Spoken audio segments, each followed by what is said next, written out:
Бұның көт ауырып, қол ауырып шықпай қалады бұл деп қырғыз бауырымыз жазып отыр да, өзінің отандасы. Неге бұл Марсельде бұндай репутация, мен түсіндіре кетейін.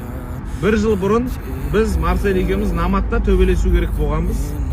В общем, пресс-конференция болады. Сол кезде мен ашуыма тиеді, сөйлеп.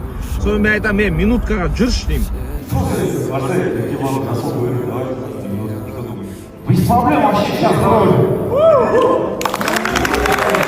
Сол кезде оның түрі бұзылып кетеді, короче. Түрі бұзылып кетеді да, бірақ айналам бәрі камера болғаннан кейін давай дейді, короче. Сөйтіп шығады, таяқ жейді. Сосын 2 күн қалған кезде қолын гипстап шықпай қояды ғой, мен травмамды. Любой адамда травма болып қалышы мүмкін. 2 күн қалған кезде мен қаншама тренировка істедім, қанша салмақ қудым, 10-12 километр қудым мен сол кезде. Соның барлығы просто так кетіп қалады. Не бұл шықпай қоя салады. Содан кейін бұндай репутация. Сосын бұл поражениесі жоқ. 15 ба, победасы бар, поражениесі вообще жоқ. Бірақ төбелескен соперниктардың бәрі слабы балалармен төбелескен. Сәл опасность көрсе, жаңағы менен секіріп кеткен сияқты секіріп кетеді. Сондықтан бұл балада сондай репутация. Мен хайп файтингқа айттым, бұл секрет железный. Осы мен қойын деп атып деген кезде, бұл секіріп кетеді деген кезде, жоқ, секірмеймін деп атып деді. Енді хайп файтингқа айтарым. Хайп файтинг. Бұл баладан 10 мың или 5 мың доллар депозит алып алыңдар.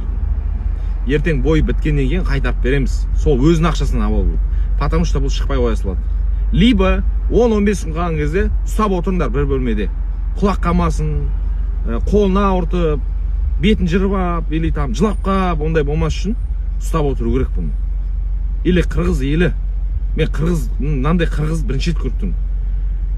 Қырғыздар намысшыл да, айтқанын істейді олар. Мен білетін қырғыздардың бәрі сондай, мынау ғана сондай, андай ғой.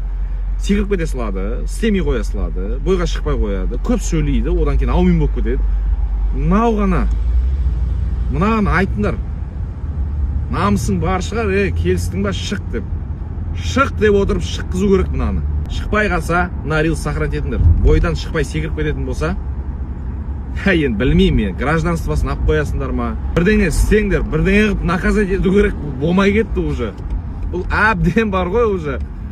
Анамен хайпывать етті, мынамен хайпывать етті, жоқ болып кете беруді сәнге айналдырды бұл. Сондықтан бұған қарап отыру керек, достар.